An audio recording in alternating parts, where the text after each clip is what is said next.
Good evening, and welcome to the 56th Annual Georgia Lee Alford Chapter of the National Honor Society Induction Ceremony.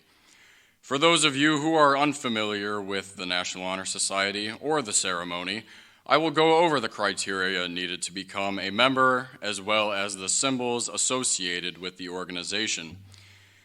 To be a nominee, a student must be a junior or senior who has attended James A. Garfield High School for at least one semester and has a cumulative grade point average of 3.6 or higher. The students meeting this requirement are then given the opportunity to apply for candidacy. A faculty council then reviews the candidate's application. The council assesses each candidate on his or her personal qualities of scholarship, service, leadership, and character. A secret ballot vote is completed, and then the results are withheld until students are selected during the tapping ceremony, which took place on Tuesday, October 31st.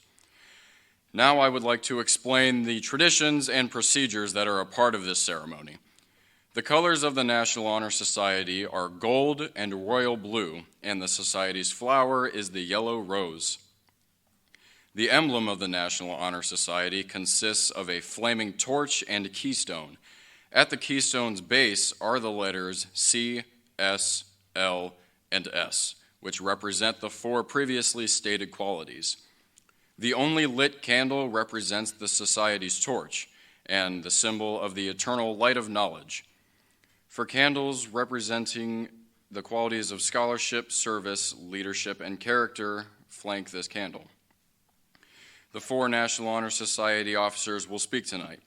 Each will light a candle over one quality and then explain its importance to this organization. After the speeches, the candidates will have their candles lit by a current member, which represents the passing of knowledge. We are here tonight to recognize and reward those who have strived for excellence, but not only in academics, but in all aspects of life. I wish all of the newest inductees the best of luck, and I hope you enjoy the ceremony.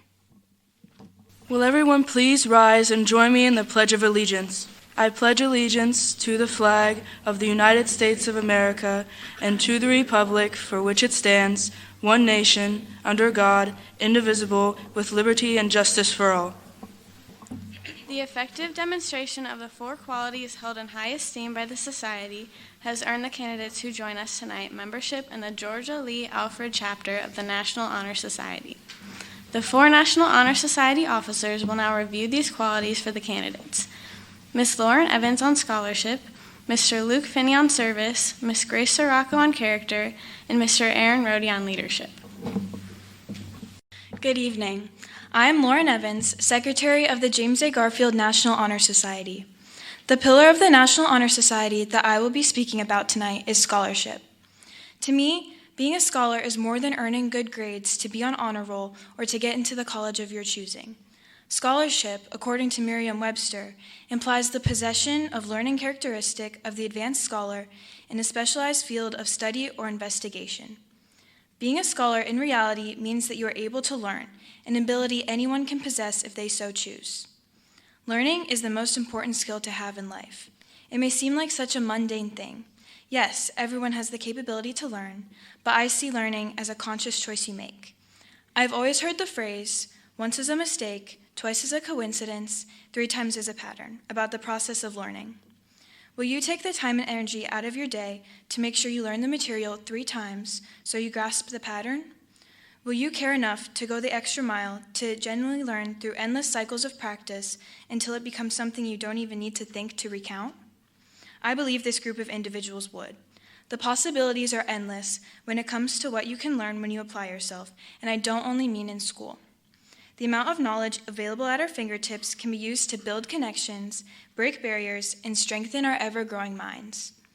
Proverbs chapter 18, verse 15 says, "An intelligent heart acquires knowledge, and the ear of the wise seeks knowledge."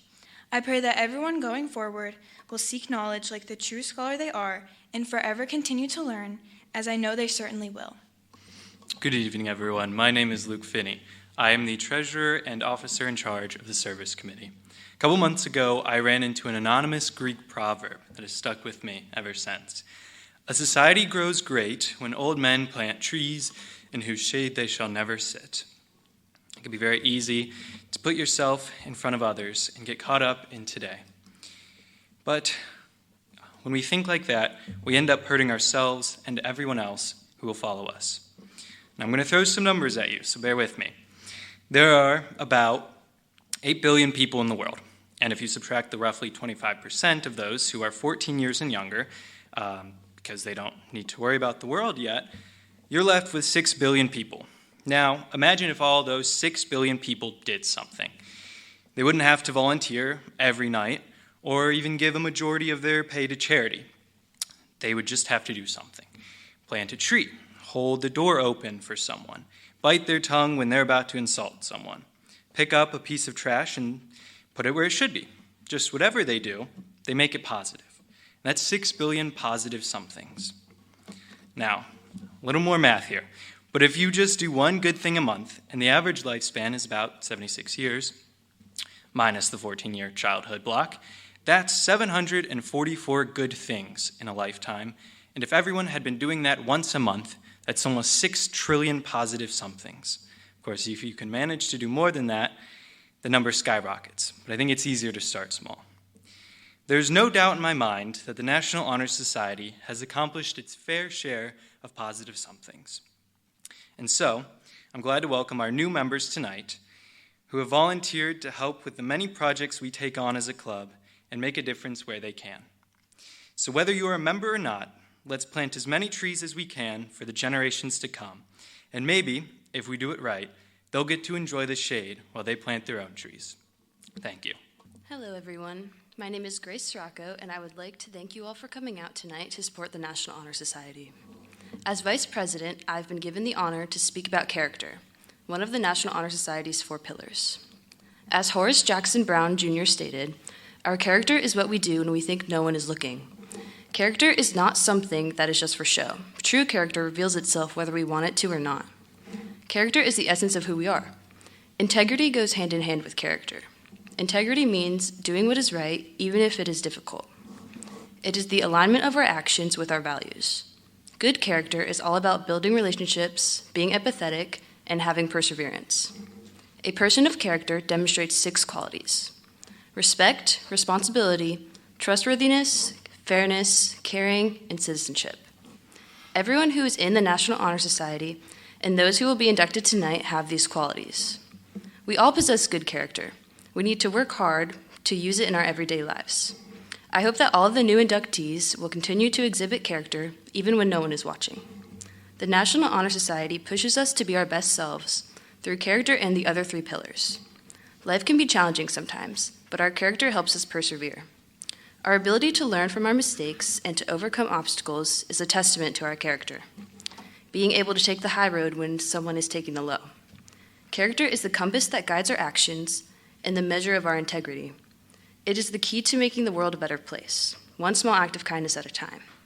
Thank you, and best of luck to the new inductees. Good evening. I'm Aaron Rohde, and the president of the National Honor Society. I've been given the honor to represent the pillar of leadership. Thank you all for joining us on this special induction night that us students will have to see on our parents' Facebook page for years to come. In all seriousness, it is a great achievement and an honor to be here, and it is something that parents and their children should be proud of. We know that each and every one of the students being inducted tonight possess the traits that represent the National Honor Society and make it such a prestigious and well-respected group. To me, leadership doesn't just mean being able to command a group of people and get people working. I think leadership means being a sponge. Be humble, absorb all the information around you, and learn how to improve from it. Leadership to me means being able to make mistakes, some minor and some truly problematic ones, and then learning to how to grow from them. Leadership means holding yourself accountable to the highest standards before expecting anything at all from anyone else. Leadership means elevating those around you through their own successes and failures as well. Leadership means knowing when to take a seat in the back, be a follower, and let others take the lead. Elaborating on my first point, be a sponge. The first step of solid leadership is the ability to listen. Coming into a leadership position will almost never be easy. There will be uncomforts, awkwardness, and difficulties. Realize that you will not be able to figure everything out immediately, and you'll never be able to figure it out on your own. Be confident in your abilities, but put your ego aside and know that you will not always have the answers. Never shut out any suggestions, opportunities, or simple pieces of advice. Though it may not seem like it fits you the way you want to do things, there is certainly something to take out of every situation. Accept help when it's offered to you. Secondly, make mistakes. Leadership is not being perfect, but truly the opposite. Being uncomfortable, taking risks, and frequently failing. Failure is the fast track to success. Being a leader is taking failure and finding success. Failure teaches us what won't work and pushes us to find a better method. It can be very easy to quit after so many times of trying and trying to no avail. But being a leader is turning the frustration from the failures into motivation and an opportunity to learn. My third point, holding yourself to the highest standard as a leader. We cannot expect others to give a system their all if we don't do it first. A leader is very different from a boss. A boss tells people what to do and holds them accountable. A leader shows people what to do while holding themselves accountable. Before you are able to lead others, you must be able to lead yourself. Show those in the group how dedicated you are, and then, only then, can you expect the same from them.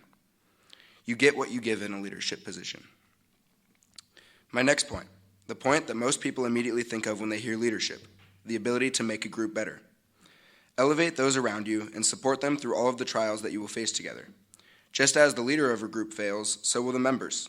Embodying leadership means taking accountability, supporting them through this, and again, turning it into a learning opportunity.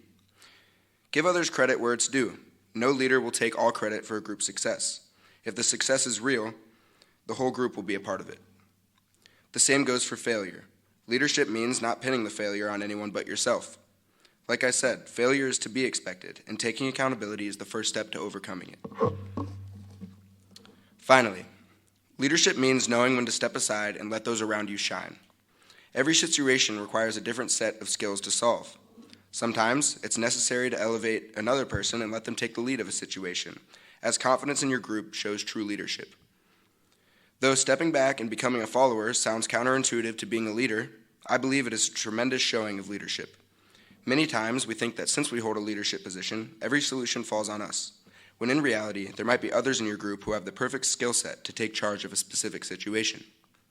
That's leadership, handing over the reins when see fit. All in all, leadership means multiple things to me, but in the end, it means having curiosity, accountability, perseverance, and most importantly, the ability to praise and raise up those around you. I have no doubts that the members inducted tonight hold these traits. I am excited to welcome new members to the NHS and get started on our coming ventures. Thank you, and go G-Men. New members, I ask you, will you show that you support and honor the high ideals and standards of this society by taking the pledge to the National Honor Society? If so, answer, I will. I will. Current members, will you renew your pledge? Please hold up your right hand and repeat after me. I, and state your name. Pledge to maintain high scholastic standing. To hold as fundamental and worthy. An untarnished character. To endeavor intelligently and courageously. To be a leader. And to give of myself freely in service to others. In so doing, I shall prove myself worthy of a place in the National Honor Society. You may now lower your hand and extinguish your candles.